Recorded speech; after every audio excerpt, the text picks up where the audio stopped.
episode, PPP Podcast. People with a purpose, backed by a plan. We got a very special guest today. We got my good brother, Henry McDavid, What's to it? co-founder of KIKIFER'S Entrepreneurial Academy. He's also the principal of KIKIFER'S Entrepreneurial Academy. I know you're probably like, what is that? He is a member of the Grindhouse Investment Group. Grindhouse. Without further ado, man, how you doing, Henry? And I'm good, brother. I'm good. That's what's up. That's what's up. So as you know, this podcast, the person is Henry McDavid. So let's just get into you a little bit, man. Where you came from. Would you got any brothers and sisters? Just a little bit into your story, man. Bet. Man, where to start? So yeah, I got two brothers that I grew up with. I got a lot of other brothers, Right. but two I grew up with. Some half brothers, possibly a half sister. Take it back to the 80s. I'm an 80s baby, so Okay. we grew up in all of that, everything from the 80s. I experienced a lot of that. That played a big role in my life currently. Mom, dad, I think they got divorced when I was probably about 8. I think they got divorced around that time. So that played a role. Dad. Not that my dad wasn't in my life, but once they got divorced, not to that degree. I looked up to my big cousins. Big cousins was how we say it. They were selling pharmaceuticals without a license, right? I had one big cousin. He was big time, and he was out in Foster Park, and he was doing his thing. Kind of give us like a little picture of that. What we talking about? We in Illinois or where we at? So yeah, definitely. So I grew up in DeKalb for the most part. My family was all in Chicago. Okay. So we had a lot of back and forth. Like when I was with my dad, then we had to go. At the time, my dad was staying in Inglewood. Okay. So Chicago, you kind of know that neighborhood. But my big cousin, he was Blackstone out, and they was just. Here's the thing. Well. They was all well, definitely. Okay. I didn't know though at the time, right? Like I was too young. I didn't really realize what was going on. I just knew that I would roll with my big cousin sometimes, and like people said certain stuff. Whatever happened, like they listened to what he said. I didn't really know what was going on. When I was younger, we used to get bags of clothes and shoes sent to us like on a regular basis because they was like buy shoes, wearing one time, get rid of them. And so I used to, people used to think I was fly, but I really was wearing my hand-me-downs from my cousins. That was, in that life. And I had another big cousin that I had 3 big cousins really that influenced me the most. Probably more so than my dad, just because my dad wasn't around like that. Yeah. One of my big cousins was a hooper. All he did was hoop. Okay. So that developed my love of basketball. My other big cousin was, in the streets. Okay. And that developed my love of the streets. Then I had another big cousin who ended up being a police officer. And he had the least amount of influence, even though he was the funniest. And it's crazy though, because I followed in all 3 of those steps. Like I hooped, Okay. I was in the street, and then I became a police officer. Oh wow. You know what I'm saying? So All right. all 3 of those examples, what I Yeah. saw before me, I did all 3 of them things. So Okay. that's kind of all those things though, like all these different things, I just added those into my story because they all play a major role in my story of how we became, I guess to some degree successful, but we definitely got a long way to go to where we're trying to get to. But we gotta bring them 8 figures in, man. That's 8 figures is the starting point. We gotta hit them 8 figures. So yeah, that's where we at.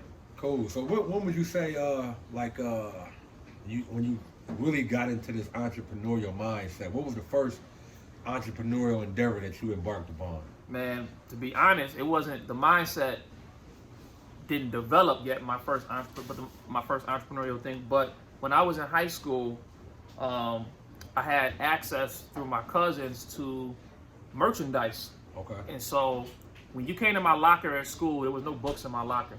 I had a long price list running down the side of my locker, and I was selling everything. Like you could get candy, you could get beef jerky. At the time, magazines was popping: Slam magazine, Mad magazine, People magazine, whatever you needed, batteries, dog food, cat food. The only thing I couldn't sell at that time out of my locker was ice cream. But you could get ice cream on a personal drop, right? Oh, and wow. mind you, I graduated high school in 2000, so it wasn't like social media wasn't like it is now. Gotcha. It wasn't like you could just jump on Facebook and be like, I'm over here, pull up. You had to like actually get out and grind. So my candy game was so strong. And what grade we talking? We're talking high school, maybe sophomore year of high school, maybe freshman. You see, I wasn't a senior, but definitely maybe sophomore. You the candy man. I'm the candy man. Gotcha. So teachers was buying from me. It was crazy. Wow. Like in between classes, teachers would pull up and be like, "Yo, can I get?" You know, it'd be like a drug deal, but it really was me slinging candy, right? I was selling to the administration because folks realized, like, if you come to me, I'd ship you 75% discount on what you normally would get, right? Oh, so like teachers would want to supply their classroom or whatever for like whatever they was doing for the class, you know, they give you rewards or whatever. Yeah. Bet, we got you.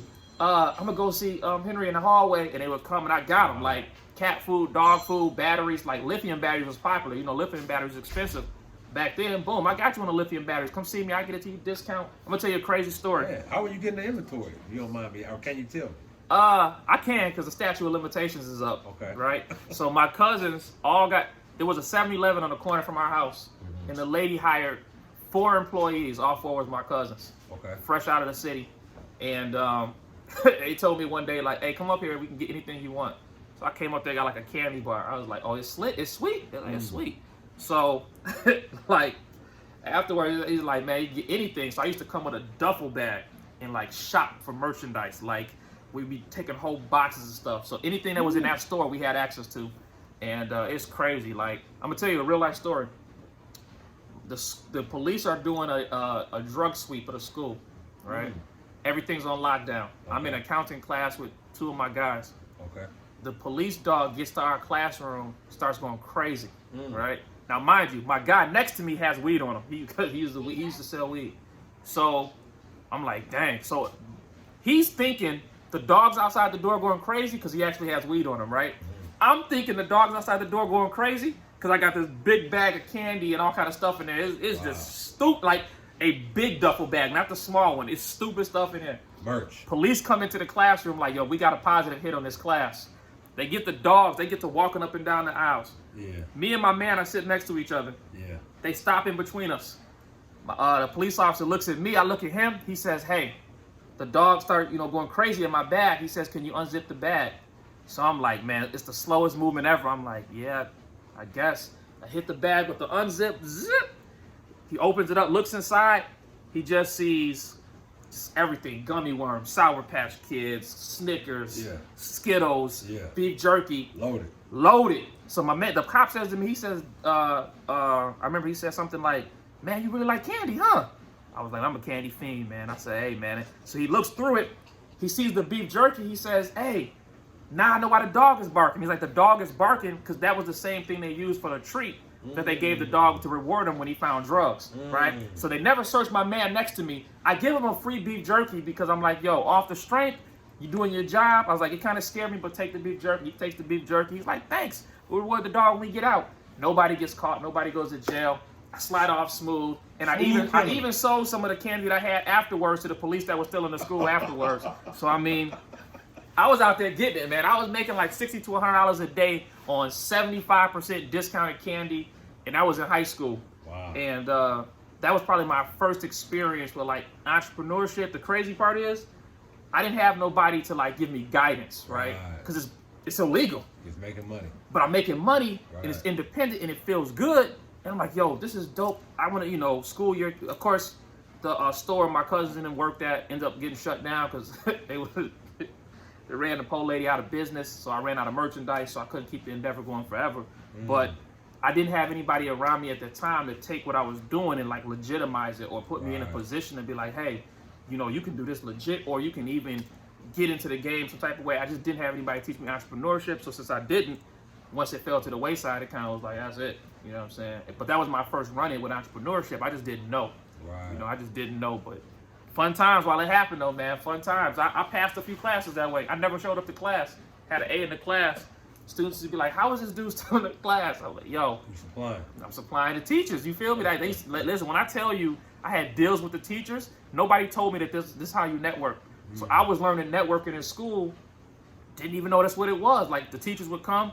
I set up, it's illegal. It's definitely illegal. I set up deals with teachers like, listen, I'm going to supply you with everything you need for the semester, but I need that A. Yeah. Teachers was like, yo, it is what it is. You got that A as long as you keep the merch coming. for to this day, I never made it to some of those classes. I used to ditch school. So were you more or less like you had in your head when you were in high school, what you want to do with your life? But then would you say when that candy incident came about, did it kind of like shape or kind of change your trajectory, or what did you want to do with your life? I wanted to go to the NBA. Okay. That's the only thing I wanted to do in my life was go to the NBA. Okay. And then I went to the UIC tournament, and at that time, there was this kid that was a senior playing for Farragut. He just transferred. His name was Kevin Garnett. Oh wow. And then there was this other guy named Ronnie Fields. Kevin Garnett was the number 2 player in the country. Ronnie Fields had just gotten in a car accident. He was the number 1 player. And it was that game that let me know I'm not going to no NBA. I was just about to ask you that. When was it? When did it get unrealistic that you were going to go Once to the I NBA? played against Kevin Garnett and Ronnie Fields, Gotcha. I knew him. That single game changed everything. How old were you? I was a freshman when they were. I was coming into my freshman year when they were seniors. So. And they shut that down. Oh, they shut it down. Like here was the difference. Our center was like 6'2". The point guard I was sticking was 6'6". And at that time there was this team that hadn't blew up yet called Team And1. Nobody knew about them. It wasn't like today where everybody knows what And1 is. They didn't have no mixtapes. They didn't have the shoes yet. It was just they had just started this thing called Team And1. And they had all these All-American players. And once I saw a team full of All-American players, I was like, yo, out of my league. Like, because up to that point, I was the fastest point guard I had. Like, I'd never met a point guard as fast as me ever. I was the fastest. Like, we used to do nationals, So that's AAU. why you were thinking like, I'm like, yo, I'm the good. I can go to fastest the point NBA. guard I ever seen. And then they Man, bring you back to reality. My man was 6'6", 3 times faster than me, and could dunk off vert. He was a point guard? That was the 6'6"? point guard. That was the point guard. The point guard was 6'6". I'm like, yo, it was nothing I could do. Like, I did my best. You know what I'm saying? No, but that let me know, like, the NBA is not happening. I think you said something real important, too. You were saying that, when you were doing that entrepreneurial, selling the candy at school, that you didn't have a mentor at that time. Facts. So I just kind of, it just kind of dawned on me how impactful it would have been if you would have had a mentor while you were hands-on with entrepreneurship. You know, how those two things would have went side by side, and then you probably wouldn't even have been thinking about going to the NBA. Nah, you know? man. You know they what? would have sat you down like, hey, man, you not to be mean, but you're not tall enough to go to the NBA. If I would have had a mentor at that time, 95% of the struggles I went through in life, I probably wouldn't have went through, because I would have known that I could. Right. I would have had a blueprint and a structure to know, like, I can do this myself. I can be my own boss, and I can make it happen. But because I didn't have that, my next 10 entrepreneurial journeys were all failures. Trial and error. It was all trial and error. And I teach people there's 4 ways as an entrepreneur to learn.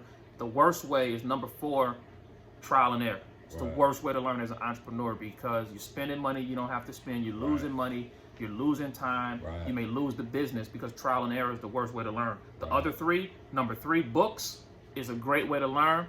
And the only reason books is number 3 is because of number 1. But books number 3, number 2 is YouTube University, webinars, things like that. Number 1 way to learn is a mentor.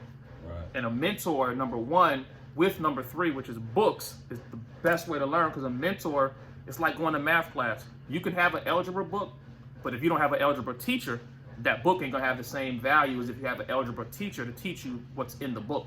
Okay. So if you got a mentor, while you're reading these books, Think and Grow Rich, How to Win Friends and Influence People, Rich Dad, Poor Dad, the ABCs of Business, you're reading all these books. Now you got somebody that can extract and pull out the principles of those books. Now you own. But if you're just reading the book, a lot like millions of people have read Think and Grow Rich, but millions of people don't think and grow rich. You know what I mean? But when you have a mentor that can pull it out, you own. And I didn't have that. So all the struggles I went through, like if you follow my story from that point up until when I started trying entrepreneurial stuff, all failures. Like investing big money. My wife probably, she hate me in the endeavors we was trying, but I didn't have a mentor. I was just making stuff up. Like take $5,000. A brother who at the time was training me, he owned a beauty supply store. And he used to do purse parties. So I used to see his purse parties. This stuff would be popping. He'd leave with $1,000 a pop per purse party. Do like 5 of them things in a day. So I'm like, yo, he killing it. I want to do that same thing. We had just moved to Rockford. I'm like, I want to do it, but I didn't realize I didn't have no clientele. So I go spend like $5,000. I got all this merchandise. At that time, what's hot was like Ed Hardy, Dolce & Gabbana, Louis Vuitton, Gucci, Coogee was still hot. You know what I'm saying? Like I would go get. So I had all this, everything, purses. I had the bags. I had the gear. I had the sunglasses. I had the colognes and the perfumes. Like I had everything you need. No clients. So we end up not making money. Even another thing I did, we invested thousands of dollars into this company at the time. It was called Everlasting Water, and Everlasting Water had fresh spring water out of like Arkansas. The company was owned by Larry Johnson from the Charlotte Hornets and a brother that was in the mosque that they partnered together. So I'm like, oh, that's dope. I'm gonna sell water because everybody drinks fresh water. The first day I bring the 5-gallon jugs home to our house. At that time, we was living in this big house. I bring the 5-gallon jugs home. I'm selling crazy, like it's crazy. I'm like, yo, we finna be on. The second day, no sales, because I didn't realize, number one, once I sold to my warm market, I didn't have any other clients or a way to get clients. And the internet wasn't like it is today, where you could go find clients online. What year are we talking? Now we talking maybe 2008, 2009, around that time, 2010. I'm selling 5-gallon jugs of water. How much were you going for? I think a 5-gallon jug might have been, it was whatever the competitive rate was. I don't even remember, but I'm selling the water. The first day, all my warm market buys everything. It's cool. The second day, no clients. So when I go for the re-up, now I have all this water in my basement was literally 5-gallon jugs everywhere. No client, nobody to sell it to. And I'm thinking, well, everybody drinks water. I could just sell it, but it wasn't quite that easy. I didn't know nobody. I didn't have no connections. I didn't know how to move the work. So I got work, and nothing's moving. You know what I mean? So it was tough. It took another L. We started drinking a lot of water. You know what I'm saying? We never had a need for fresh water because we got it. But other than that, no work is moving. So loss after loss after loss. And it's like, man, because I didn't have somebody. And the thing, I wasn't reading books either. I didn't even know nothing. I didn't even know certain books existed. So at that point, you still had no mentor at this point?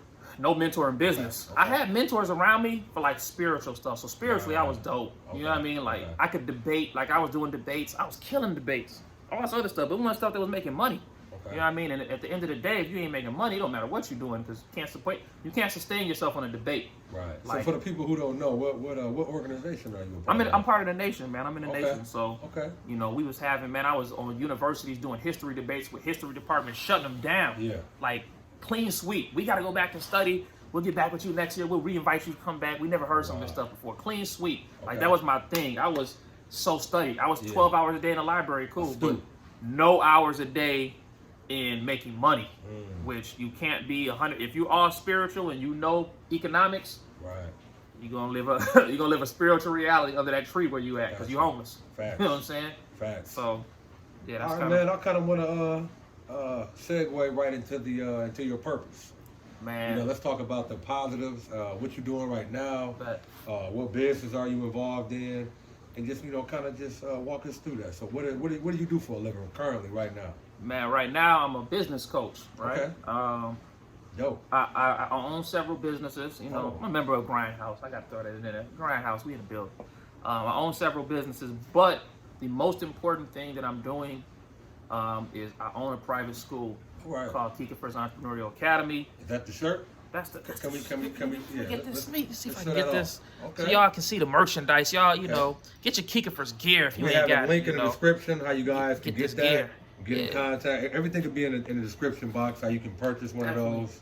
Get right with that. Yes, sir. So this school is for me. All the years of pain that I went through: evictions, repossessions, lights cut off, water cut off, gas cut off. We wasn't homeless, but in a sense, we had a shell over us. But we had a house that we ended up getting foreclosed on because I just couldn't. Like I was a police officer, I lost my job. So we went from like 6 figures to nothing, and it's just that was a tough time period for me because as a man, I don't have a college degree. I really didn't want to go to school. You got a family at this point, right? At this point, I got a family, and it's crazy. It's crazy because like when my daughter was born, I didn't have no money, and the gas was off. My daughter was born December 25th, so we come home from the hospital maybe the 27th, maybe the 28th. Terrible storm outside, and we got space heaters in one room in the house that's warm. The rest of the house is an ice box, right? Because part of my story is I probably was fired from about 25 jobs. Like I couldn't keep a job, And it wasn't because I wasn't a good worker, but I would get a job, like I would get a factory job. And like after like a day or two, man, my mind would like start going crazy. You like, don't strike me as a worker that would work in a factory. I tried it. You tried? I tried it, man. I worked at for this place for like Chrysler or something. Like a supply chain, right? My only job was to put these seats on the conveyor belt, and that's it. Put the seats on the conveyor belt, seats on the conveyor belt, seats on the conveyor belt. Yeah. On the third day, they came. They was like, we got to shut the line down. We can't place the order forward. It's like you put all the seats on backwards, so you're fired. Damn. So I was like, damn, I just did what you told me to do. Whoever taught me probably taught me wrong, but it was like, but I didn't want to be there anyway. So took the L, but it's like, it is what it is. You know what I'm saying? Like, and I tried these different factory jobs, man. I just found myself getting fired job after job. And I'm going to share something, man. Maybe some of the viewers, it may help them. I had 2 jobs that made me feel useless in life. One job was working at Walmart. I worked at Walmart as a what? As a stocker. I did the overnight stocking, putting the boxes on the shelves, right? Okay. One night I go into work, and we had this system where like at 2 o'clock in the morning, everybody would come out and get the carts from the parking lot. They would empty the store, everybody would go get the carts and bring them all in, so all the carts would be in. So I started setting up my break so I could go on break 15 minutes before that time period. So that took 15 minutes so I could get a 30-minute break because they would expect me to be in the lot. So I'm like, cool, I can finesse a 30-minute break, right? Go to my car, 15-minute break. One day I'm super tired, I fall asleep. I come in, the shift ends at 7 o'clock in the morning. I come in at like 6:50, right? I'm in the car, knocked for the night, slept through the flight, right? Out like a light. So, wow. Come in at like 6:50. The supervisor says to me, she says, Henry, she sees me, she comes in my aisle, she says, Henry, this is the best job you've ever done in your aisle the entire time you've been working here. She's like, it's like you stepped your game up like what? Crazy. She's like, man, always do a good job like you did tonight. And it was at that moment, because somebody else had to work my aisle, clearly, because I wasn't there. And it was at that moment I realized, like, I'm useless. Like, it doesn't, like, the fact that she thought I did a better job when I was asleep in the car, like, nobody even missed me that I was gone. Like, if I would have got kidnapped, nobody would even call the police. You know what I'm saying? Like, I finessed my way through it, but if you talk about feeling useless, you're like, damn, like, if they fire me, they're not going to miss me. You know what I'm saying? Or if something happens to me, if I die today, tomorrow is business as usual. Like, I'm just a battery. Yeah. So that made me feel useless. Then I got this other job that was sweet, working for the Silo company. And went through this temp agency. They was like, what's your skill set? I'm like, man, I can't build nothing with my hands. I can't use a screwdriver, flathead, hammer, nothing. They was like, we'll still give you this job anyway. So I got this job. It wasn't your typical factory, like with conveyor belts and whatnot, but I guess they built silos and stuff there. Everybody there is like engineers and whatnot. And then there's me, no college degree. So what the hell you doing? So I come in, they was like, listen, here's a nail gun. We need you to build these boxes out there. Like, they gave us these like pieces of wood. And like, we need you to build these boxes with this wood. So I would build like 20 boxes in like 10 minutes. They're like, that's all we need for the week. I'm like, all right, so now what? They're like, man, just, sweep and make it look like you're doing something. So, so for a whole shift, I'm walking around with a broom, pretending to sweep. Like, after the first day, I realized nobody's even checking for me. So I would come to work, the boxes was already made. Anybody need boxes? No, we don't need boxes. All right, I'm going to the break room. And I sit in the break room, drink some coffee, read magazines, read the newspaper, walk around, go out front, go up the street, go get something, come back. So is it safe to say that you weren't feeling fulfilled in this job? Not feeling fulfilled at all, man. I'm like, I'm in this job in a silos place, like, man, like, I done swept like 20 times, like, they can't even make a mess. Soon as a speck of wood hit the ground, I'm there sleeping. Like, I got that, because I don't have nothing to do. And when you say unfulfilled, and the tough part was I was married. I got married young. And so coming home to my wife, like, man, listen, like, this ain't gonna work. All she want to know is, like, I need the house secure.